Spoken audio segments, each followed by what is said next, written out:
Muito boa tarde a todos, antes de mais. Meus cordiais saudações a todos os presentes. Começamos naturalmente pelo diretor do Centro de Investigação, representante da Câmara Municipal, colaboradores do Centro, enfim, todos. Gostaria de um cumprimento especial ao meu querido amigo Vítor, adiante perceberá porquê. Para acompanhar melhor o monitor e o PowerPoint, prefiro estar sentado, se não se importa. E então, vamos a isto. Ao apresentar-me aqui a palestrar pela primeira vez, de certo que todos me vão desculpar e irão compreender a evocação neste introito de algumas memórias pessoais relativamente a esta cidade de Santarém e também a este centro. Em primeiro lugar, isto não está a querer avançar, agradeço que... mas vou já falar, porque isto é um pouco longo e não queria demorar muito. Em primeiro lugar, pela cidade e pelas suas escolas. Está já? Ainda não.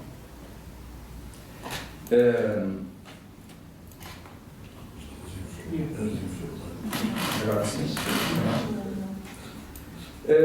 Então, pela cidade e escolas, citarei o Liceu Nacional de Santarém, depois Escola Secundária de Sá da Bandeira, desde 1975, que aqui fiz o primeiro curso de formação, na altura, para o ensino unificado do ensino secundário, continuado depois pelos anos 80, em que travei conhecimento e amizade com o professor Martinho e tantos outros colegas, também com a antiga Escola Industrial e Comercial, depois secundária de Barvila, hoje agrupamento de escolas no Estado Machado, nesse tempo que era o centro, a sede da equipa de apoio pedagógico para a formação nacional de professores, onde trabalhei 5 anos como orientador pedagógico e posteriormente nas Escolas Superior de Educação de Santarém, mais 6, como professor e orientador.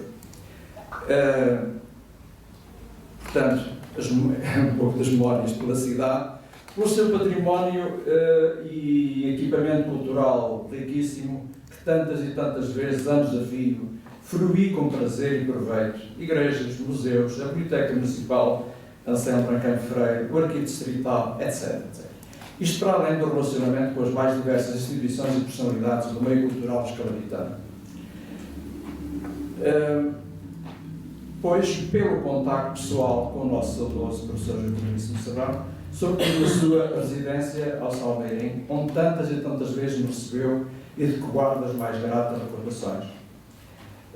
Isto tudo porque foi pela sua mão que, depois de já o ter tido como professor na Faculdade de Letras em 72, 73, creio que foi o primeiro ano em que ele lecionou lá, o tive como professor e orientador de mestrado, 88, 90, e também de doutoramento, 95, 97. Foi pela sua mão, dizia, ter finalmente assumido a honra de entrar na Academia Portuguesa de História da sua presidência em 2005.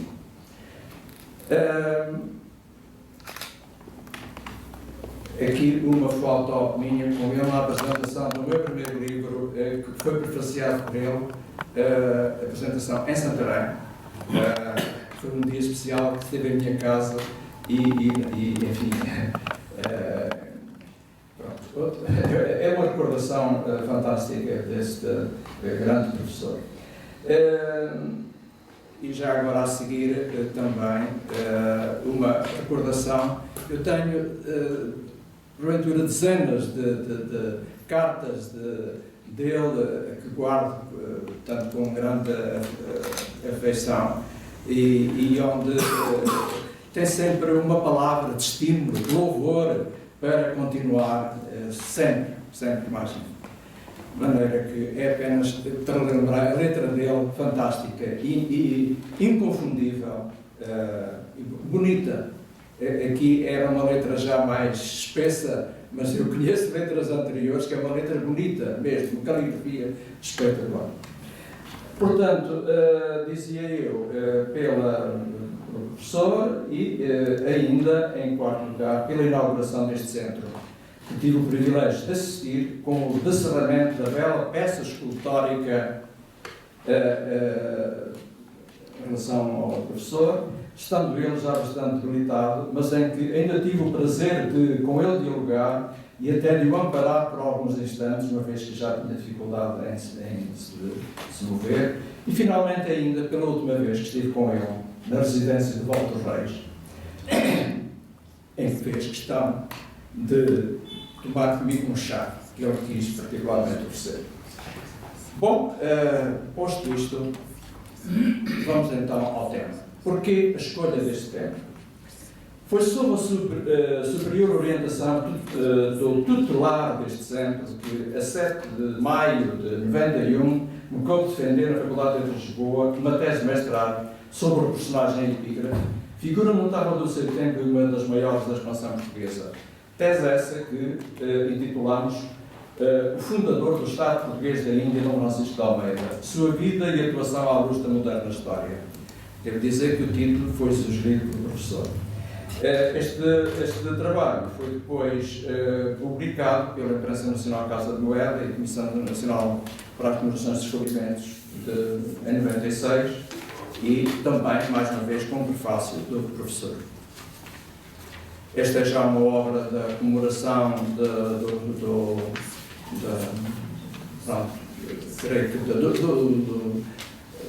morte de Dom Francisco de Almeida em 2010, com a Academia Portuguesa da História, realizada em Abrantes e cujas atas estão publicadas. Portanto, aqui temos uma homenagem ao professor Veríssimo Serrão, ao qual dedico esta minha comunicação e este trabalho depois sairá na revista Mátria, se tudo correr bem. Santarém e Dom Francisco de Almeida, o contexto histórico e familiar. Entrando então diretamente no tema proposto, comecemos por observar um esquema genealógico da família, numa perspectiva de interrelacionamento da nobreza daquele tempo, século XV, e da sua ligação à antiga vila, hoje cidade de Santarém. Não iremos, obviamente, analisar todos os nomes envolvidos, toda a sua complexa teia de relações, porque não é esse o nosso objetivo primordial, mas através de alguns nomes poderemos obter uma panorâmica apreciável acerca do meio e do contexto familiar em que cresceu e desenvolveu o homem e o político que aqui pretendemos evidenciar. Bom, no esquema, portanto, não sei se é muito visível aí em baixo, mas começa à esquerda, em cima, pelo primeiro alcaide de Abrantes e fundador da Casa de Abrantes, que é Fernando Alves de Almeida. Foi a Dom João I, acompanhou Alves Barrota em muitas outras situações.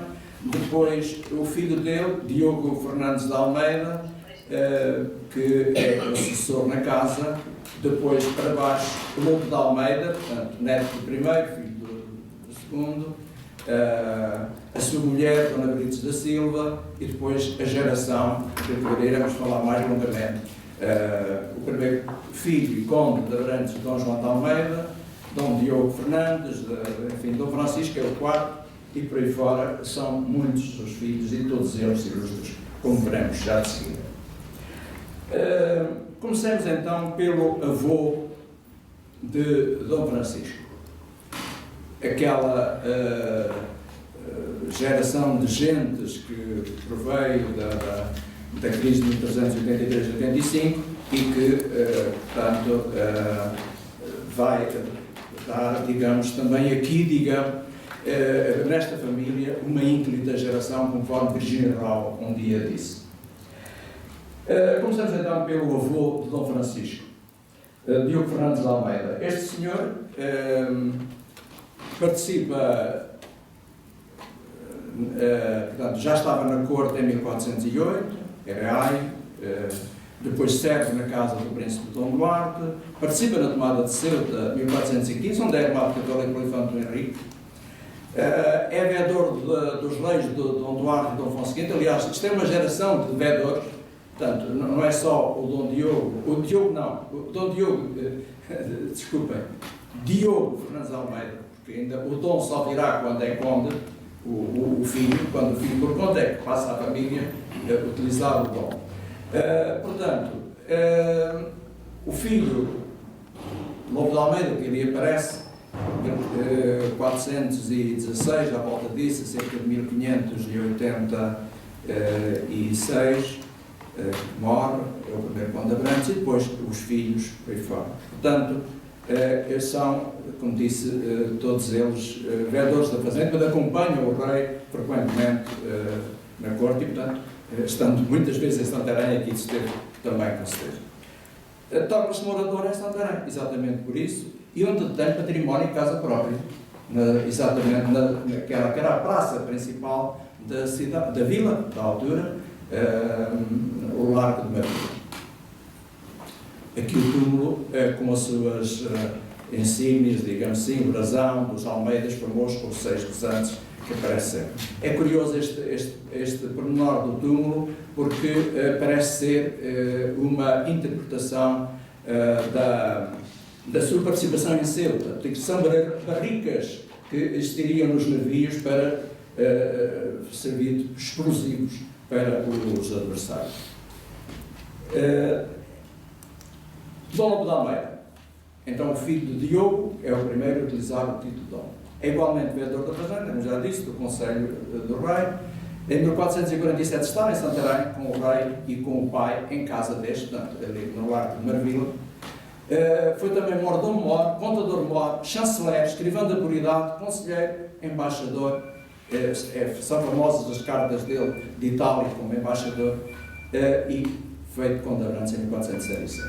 Quanto à mãe de Dom Francisco, era donzela da corte, era filho de outro vereador, é interessante esta família e profissionalizada nestes cargos da Fazenda e também embaixador. Portanto, o pai dela possui bens imobiliários em Santarém, casas, vinhas, olivais, as rendas dos moinhos de Pernas, que parece que são um monumento interessantíssimo e que ainda existe e é visitável, etc. Portanto, é camareira, depois mais tarde, da Rainha Dona Isabel, já com Dom Manuel I, falece à volta de 1502, portanto, a Dona Beatriz da Silva. Aqui o túmulo deles é em Abrantes, portanto, em Santa Maria do Castelo, com as indumentárias também da família e brasões. A imitar, porventura, os túmulos da batalha da família real. Quanto então aos filhos, a tal dita ínclita geração. Começamos pelo primeiro, Dom João de Almeida, que... mas antes queria dizer mais alguma coisa, porque está no texto e não está no PowerPoint. Portanto, adiante veremos que a Dona Beatriz da Silva é familiar de Vasco da Gama. Pronto. Depois, dizer-vos também que com Dom João II, não esquecer que Dom João II é aclamado rei pela primeira vez, ainda o pai era vivo, tinha saído para o estrangeiro, em Santarém, e com a presença aqui da família Almeida. Portanto, a família continua a merecer a confiança régia, pois numa carta à vila de Santarém se alude a uma mercê que o rei fizera ao conde Lobo do Paúl da Seca, portanto, que é aqui bem perto. E mesmo depois da morte do conde em 1486, a condessa foi chamada a desempenhar o honroso cargo de camareira-mor, como já vimos, da primeira mulher romana. Em síntese, isto é que queria frisar, desde 1385, que se verificava uma forte ascensão da família Almeida, que, como muitas outras, passou a integrar nova geração de gentes, que fala o cronista Fernão Lopes. Os antecessores de Dom Francisco de Almeida tinham bens no interior de Santarém, em zonas nobres, e também no termo, como acabamos de ver. Uma dessas zonas-chave era a freguesia de Marvila, ao tempo o verdadeiro pulmão da vila, no dizer de Vítor Serrano, que funcionava como unidade autónoma Era nessa área, já no século XV, a praça do município, uma espécie de plaça maior à imagem das cidades espanholas, segundo Ângelo Beirante, junto da qual se situava a antiquíssima matriz Santa Maria de Marvila, que desapareceu a primitiva. O edifício do Senado também, a Câmara Municipal, o Pelourinho, o Aljugo, o Cadeiro, o Açougue Velho, uma albergaria, isto para além de residências privadas de nobres cavaleiros, mercadores e homens de ofícios. Mais se sabe que a família Almeida detinha casas de morada nessa praça, como vimos há pouco. Vamos então à geração, o Dom João de Almeida. Portanto, casa com Dona Inês de Noronha, já está ali no texto, e é preciso ver que a Dona Inês de Noronha é uma figura também interessantíssima, porque é filha portanto, da família Noronha, já famosa. O pai é Fernando de Noronha, fidalgo, casado com Dona Constança de Castro, irmã de Afonso de Albuquerque. Então, vejamos como isto está tudo interrelacionado. Na sua descendência e sucessão encontramos alguns nomes relevantes, tais como estes dois, ambos sobrinhos do primeiro vice-rei, Dom Lobo de Almeida II, portanto, recebe o nome do avô, que é o primogénito, Sei Conde de Abrantes, que casaria com Dona Maria de Menezes, filha de Dom João de Menezes, primeiro Conde de Tarouca, portanto, neta de Dom Duarte de Menezes, que jaz em Santarém, e isso é subejamente conhecida, portanto, esta família, sucessão do famoso túmulo do Conde, Dom Pedro Menezes, que está ali sepultado na Graça. Também a Dona Joana, filho do Dom, e a Dona Joana veio a casar com o Barão de Alvito, que é um dos braços direitos, depois, mais tarde, do Dom Manuel, que é sucessor, é quem vai suceder no cargo de vereador ao Dom João de Almeida. E também ele com casa na rua de Marvila. O Diogo Fernandes Almeida é prior do Crato e tem a relação também com Santarém, onde se dê frequentemente, e que acaba por morrer aqui perto, em Almeirim, precisamente, em 1508. O Dom Pedro de Almeida, da sucessão deste de Diogo Fernandes Almeida, vem depois, mais tarde, por via ilegítima, mas portanto, são os condes de Marqueses e Marquês de Lavradia e da Lorna, que também estão aqui relacionados com, por exemplo, com Almeida. O Dom Pedro de Almeida, que aparece ali a seguir, que mora em 1512, este senhor tem também uma relação interessante com Santarém. É que quando o acidente fatal do príncipe Dom Afonso, aqui na Ribeira de Santarém, é ele que acorre de imediato ao local e apresentando-se a invocar a proteção divina para o jovem príncipe sinistrado, promete ir a Jerusalém, o que cumpriu. É preciso dizer que todos estes indivíduos estão na morte, assistem à morte de Dom João II.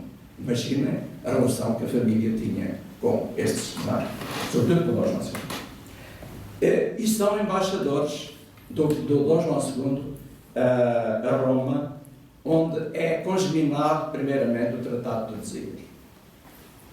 Curioso também isto, que estão nesta relação direta da história de Portugal. A Dona Isabel da Silva. A Dona Isabel da Silva está sepultada em Santarém. É a primeira condessa de Penela, por casamento com o santareno Dom Afonso de Vasconcelos e Menezes, e portanto, digamos que os condes de Penela eram, por via da Dona Isabel, a Dona Isabel provavelmente seria a filha mais velha, só que não herdou o título portanto, de primogenitura, porque portanto, era mulher, não era assim. Acerca da Dona Isabel, acho que está dito o principal. Não esquecer então que o filho dela é que vai ser exatamente o testamenteiro de Dom Francisco de Almeida, o seu testamento final. E estão sepultados na Graça, aqui em Santarém. Outros filhos, aqui aparecem Dom Jorge de Almeida, que é o Bispo de Coimbra, famoso mecenas de Coimbra, Bispo Conde, e o Dom Fernando Almeida, que, como disse, acompanhou o irmão Dom Pedro, era bispo também, Dom Fernando Almeida, bispo de Ceuta, e, portanto, enfim, tudo isto está ligado. E não, há mais filhos que não vale a pena estarmos aqui, senão nunca mais pararíamos. Aqui o túmulo de Dom João de Almeida em Abrantes, túmulo riquíssimo, já ao jeito na Marlene, com a sua esposa. Vamos então avançar para a tal referência aos Contos de Penela. Para quem não me conhece, mas quando forem lá à Graça, eu estive lá um bocadinho, quis ir lá vê-los antes da conferência, e teremos fotografias que não tinha aqui, as que tenho aqui são péssimas do PowerPoint, depois, portanto, são túmulos magníficos. Todo deste setor é dedicado aos Contos de Penela, portanto, naquela capela lateral. Vamos então, outros parentescos de notar, antes de avançar, a tal Dona Brites da Silva, a mãe de Dom Francisco, era irmã de Dona Maria da Silva, e a Dona Maria da Silva é sogra de Vasco da Gama, do qual o Almirante e o Vice-Rei eram primos. E o Cabral, já disse há bocadinho, mas aqui o parentesco é por outra via, é por a mulher de Dom Francisco. A Dona Joana Pereira, mulher de Dom Francisco de Almeida, portanto, filha de Vasco de Martins Muniz, guarda-morte no João II, e Dona Aldonça Cabral, portanto, ela é tia do Pedro Alves Cabral. Logo, Dom Francisco Cabral também são primos, por afinidade. E poderíamos continuar, porque este parentesco, esta interna, é uma teia autêntica de familiares, com parte do meu Estrela e até com o Colombo. Vamos então ao cerne da nossa questão. Dom Francisco de Santarém, uma relação intensa.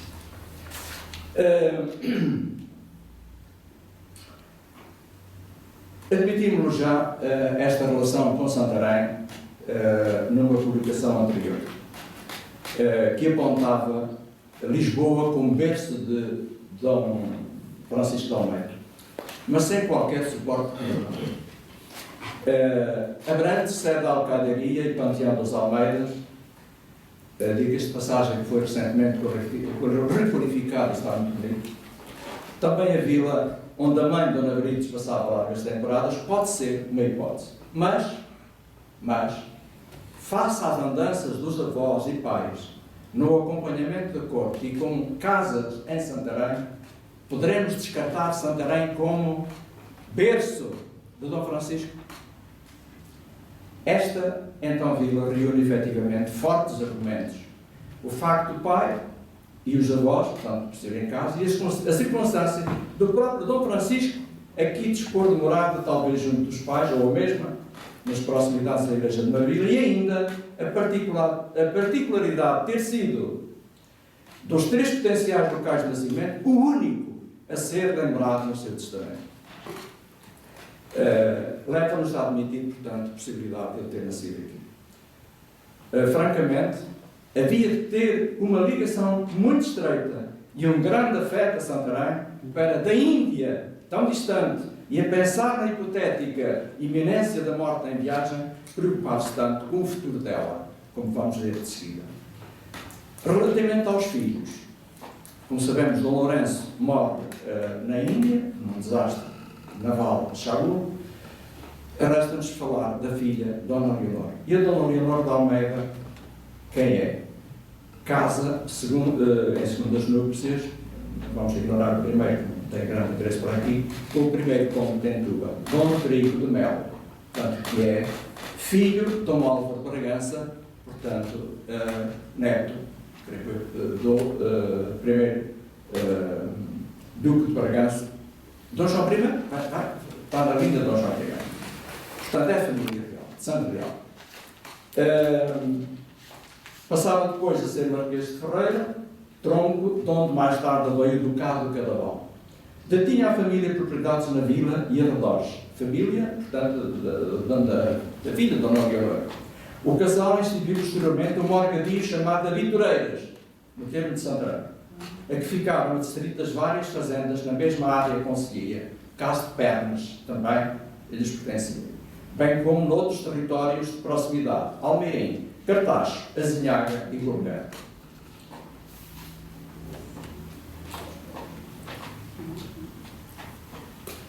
Isso já falamos. Vamos então avançar. Esta é uma parte que eu não daria um interesse, não vou perder aqui muito tempo, mas não queria deixar de fazer esta referência. Porque é o primeiro vice-rei da Índia. É o primeiro vice-rei português. E é um mandato de 3 anos, que acabaram de ser 4, mas cheio de virtualidades. É considerado, segundo Oliveira Martins, um sábio administrador, feitor inteligente e, sobretudo, um estadista. A sua vitória na Val do Dio, a 3 de fevereiro de 1509, provocou fortes alterações no comércio global e projetou Portugal como potência dominante. Estes livros, saídos recentemente, dizem, provam. A sua morte inesperada, a 2 de março de 1510, foi, de facto, uma fatalidade, enfim, referida por poetas como, por exemplo, Luís de Camões, que lhe tece comentários.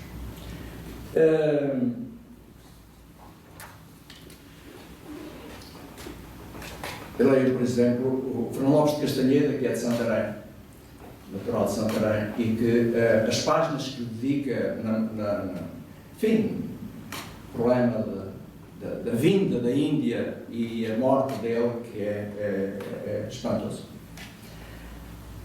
O testamento, e aqui entramos na questão fulcral desta comunicação, e a alusão a Santarém como se fora seu filho. Aqui temos a primeira folha da pública forma passada em Abrantes, a 14 de junho de 1510, para ser enviada ao rei, pois que este também vinha nomeado no testamento. E o que é que diz? Reparem nesta frase. Além da esmola que mando carregada para se fazer a igreja de Santa Maria de Marvila de Santarém, mando que se deem mais para a dita obra 1000 cruzados e far-se-á por ordenança do Conde de Penela, e minha intenção é fazê-la muito grande, sem pinturas, nem coisas sobejas. É este o texto. E depois ainda se refere, na parte final, à obra de São Sebastião de Santarém. Vejam na parte final. São Sebastião de Santarém. Esta, provavelmente, como seria a igreja de Marvila ainda no século XVI, segundo uma iluminura da crónica do João I da Biblioteca Nacional de Madrid, bastante diferente. Se virem a parte à esquerda, parece coincidir mais ou menos com a atual. A torre é que não desapareceu, e aliás, a questão das torres, o professor Vítor dirá melhor, mas foi um problema de enquadramento daquelas áreas. Portanto, vamos ver que, então, esta igreja é mandada fazer por Dom Francisco. Estaria em ruína completa antes dele ir para a Índia, e ele da Índia preocupa-se com isto. E não é tão pouco assim. 1000 cruzados são 400.000 reis. Além do que já tinha prometido, segundo diz ali. Além da esmola que manda carregar. Bom, aqui o portal magnífico, e ainda há um bocadinho lá entrei, de facto, este portal é fantástico, é bonito, lindo. Já não é lindo, à maneira da época, como Dom Francisco teria gostado. E entramos e vemos uma nave quase despida. E eu leio o que está ali, quer que seja muito grande, sem pinturas nem coisas sobejas, de facto, esse seria o pensamento de Dom Francisco. Entretanto, ele morre em 1510, não é? O testamento chega cá, nas Novas. Mas, entretanto, a igreja não foi logo construída. Porquê? Há aqui uma série de conflitos com os herdeiros. Não sei se já perceberam. O testamenteiro é o Conde de Penela, que é sobrinho. A filha, Dona Leonor de Almeida, também tinha a sua parte no testamento. Mas, provavelmente, Eles não deveriam conhecer. Aliás, o Conde Tentugal, o marido da Dona Leonor, não conhecia o testamento. Acho que só depois é que veio a conhecer. E, portanto, há ali umas tricas que acabaram em conflito e até que chegaram a um acordo judicial entre as partes, intermediado pelo próprio rei. Isto é 1514. Portanto, a Igreja de Marvila só terá sido começada depois disto. Mas, eu não sei o tempo, mas eu penso que isto é muito importante para Santarém. E se perdermos mais, não. Se gastarmos mais, uns minutitos não faz. É importante. Bom, a tal passagem que citamos ali atrás é digna de ser esmiuçada. Aquela, portanto, da esmola que mande carregada, como ele dizia, para se refazer, daqui podemos concluir duas coisas. Primeiro, que a Igreja estava em ruínas. Desconhece como seria o templo original e que reformas teve até finais do século XV. Mas o certo é que no início de XVI ela aguardava a reconstrução. Segundo, que o vice-rei tinha já enviado ou haveria outro documento relativo à sua reedificação, que vimos ali, na qual anunciava o seu forte apoio financeiro e ao projeto sob forma de esmola. Mais, por isso, ordenava ao seu testamenteiro que do dinheiro remanescente ou dos bens do testador retirasse para as referidas obras, que de certo já teriam sido faladas, numa determinada soma avultadíssima dos tais 400 mil reis. De onde é possível inferir que Dom Francisco se pretenderia assumir como principal financiador ou mesmo o patrono da obra. E nesta base se compreende a ideia final da frase: a minha intenção é fazê-lo muito grande. Como é que ele poderia dizer isso se não fosse ele, de facto, a patrociná-lo? E não o rei, por exemplo, ou os herdeiros. Mas, não só se permitia dar um testemunho forte da sua vontade, como expressava e quase impunha o seu gosto artístico pessoal. Aliás, concordando com o seu perfil humano, austero e frugal, ao jeito franciscano, no duplo sentido do termo, sem pinturas nem coisa sobeja. E quem deveria incumbir-se do cumprimento da sua vontade? O seu sobrinho, presidente em Santarém. E filho de santarenos, o Dom João de Menezes e Vasconcelos, segundo Conde de Penela. E portanto, da irmã do vice-rei. Mas dá mais. Porque, mesmo com o testamento concluído, o testador ainda introduziu um aditamento, um papelinho, que ele chama uma alma, que vinha dentro do testamento. E além destes 1000 cruzados, se darão 50 mil reis para a rendição dos cativos. 2 quintais da vinha pimenta vão para a obra de São Sebastião de Santarém. Enfim, tudo isto é óbvio e simples? Talvez não.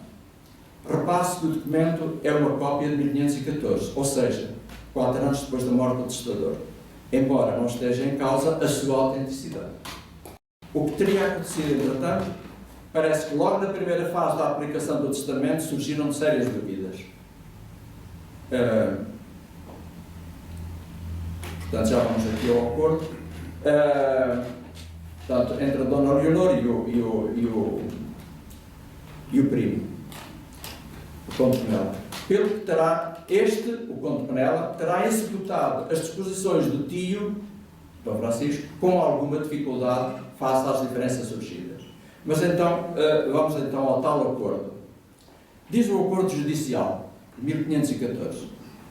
E porém disseram o dito senhor Conde, em seu nome e como testamenteiro, portanto, que é o de Penela, e bem assim o dito licenciado em nome e como procurador dos ditos senhores Conde e Condessa de Tentugal, portanto, a Condessa de Tentugal é a Dona Leonor, filha do Dom Francisco, tomaram todo o conteúdo com este contrato por bom, firme e valioso, e cederiam da sua demanda, que assim traziam na dita causa da suplicação acerca do dito testamento.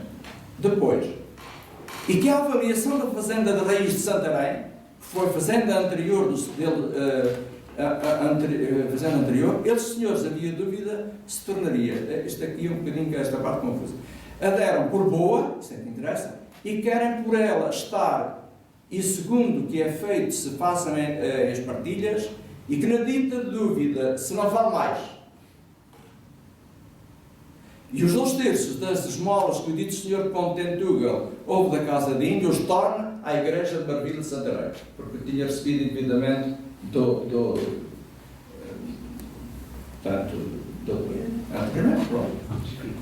E finalmente, para acabar, para terminar mesmo esta parte do acordo, e enviando-nos a nós, Rons Rei, os ditos contos, pedir por mercê, por fazer firmeza do dito contrato, se não poder desfazer lhe o quiséssemos confirmar, nós, Rei, vendo o seu pedido ser justo, por o dito contrato ser feito para a nossa autoridade, por assim termos por serviço de Deus e nosso bem da alma do defunto, o confirmamos e aprovamos. Ora bem, este documento, eu não sei, é inédito. Está na chancelaria do Manuel. Mas prova para mim uma coisa importante. É que se tinha havido algum desacordo anteriormente face à questão de Marvila, ele prova que o Dom Manuel concordou com ele, aceitou, e a Igreja é mesmo feita como queria Dom Francisco. Ainda assim, há dúvidas. E há bocadinho passei por lá e estive a olhar. É que na Capela Mor, o que nós vemos lá são armas de Dom Manuel. Lá está o esferar de Milão, está a Cruz de Cristo, da Ordem de Cristo, e nas memórias paroquiais disse que, por documentos antigos, que há um alvará do Sr. Rei Dom Manuel e um rol de contas que o dito senhor mandou tomar por um dos vereadores desta vila, de Santarém, também consta que ele mandou reedificar de novo esta sobredita igreja na forma que ela existe. Isto diz as memórias paroquiais. Ora bem, será que então há aqui uma contradição? A meu ver, salvo melhor opinião, isso não contradiz a última vontade do Vice-Rei, expressa no testamento. Nem invalida que tenha sido ele o principal animador e patrocinador da imponente obra de Marvila. Em face do acordo judicial firmado entre os herdeiros e de confirmação pelo Rei Dom Manuel, era muito natural, no tocante a esta igreja, o monarca se tivesse querido associar ao projeto. O referido alvará manuelino pode bem ter existido, bem como o correspondente rol de contas, erguendo-se a parte principal do templo, estruturas, portal, capela mor e naves, porventura a partir de 1515, ainda portanto, é a vida do rei venturoso, com a fixação das armas manuelinas na capela mor. Mas, antes, por trás, esteve seguramente a generosa esmola de milhares de cruzados doados por nosso Dom Francisco. Bom, isto é o contexto e o espírito do testamento do Vice-Rei, e creio poder concluir que em tudo aquilo escrevia, portanto, da Índia, antevendo a hora da morte, a sua presunção de que era essa a manifestação da sua última vontade neste mundo, haveria de ter uma fortíssima ligação a Santarém, e tão forte ela seria que teria de haver, e nós teremos forçosamente de encontrar laços da sua vida, dos seus pais e familiares, a esta então vila, hoje cidade, capital do Bangladesh. Isto era o texto que estava, a minha opinião pessoal já está dita. Temos aqui então um bocadinho da nave de Marvila, aqui a Capela Mor, com lá estão os artesãos, enfim, todo aquele cruzamento de ogivas, os barretes que disse há bocadinho. Aqui um apontamento final, mesmo a concluir. Outros Almeidas em Santarém. Há muitos homónimos de Dom Francisco de Almeida, devido ao nome, à projeção que ele teve naquele tempo, a obra que fez na Índia, como primeiro fundador do Estado português da Índia, talvez em homenagem a ele. Mas mesmo em Santarém temos outros Almeidas familiares, porque está quase sempre associado à oração. Este é um deles que está na Igreja de São Francisco, aqui, portanto, em Santarém. Parece ser um sobrinho neto do vice-rei, Dom António de Almeida. Bom, não vamos perder muito tempo com isto, vamos mesmo terminar, a concluir. Santarém ficou a dever muito a este homem. Perpetuar em Santarém a memória deste notável governante e mecenas de Santarém, que o foi sem dúvida, mas que talvez por desconhecimento da sua biografia ou desmemória ao longo dos tempos, tem sido injustamente esquecido. E é um dever patriótico, municipal, a recordá-lo. Dom Francisco de Almeida tem memórias e placas toponímicas em algumas cidades e concelhos, por onde deixou rastro. Lisboa, Sintra, Coimbra, Abrantes. E até noutros lugares onde nunca terá estado. Porto, por exemplo, Pontinha, Odivelas, Damaia, Amadora, Caxias, Oeiras, Pinhal Novo, Palmela, Feijó, Almada, Montijo, Barreiro, Monte Gordo, Vila Real de Santo António, até no Brasil, na cidade de Natal, Rio Grande do Norte. Mas, nesta sua terra, que me consta, nada que eu recordo. Nada. Aqui fica um alvitre à integridade de Santarém, eventualmente através da direção do Centro de Investigação, professor Joaquim Veríssimo Serrão. Este alvitre. Muitíssimo obrigado.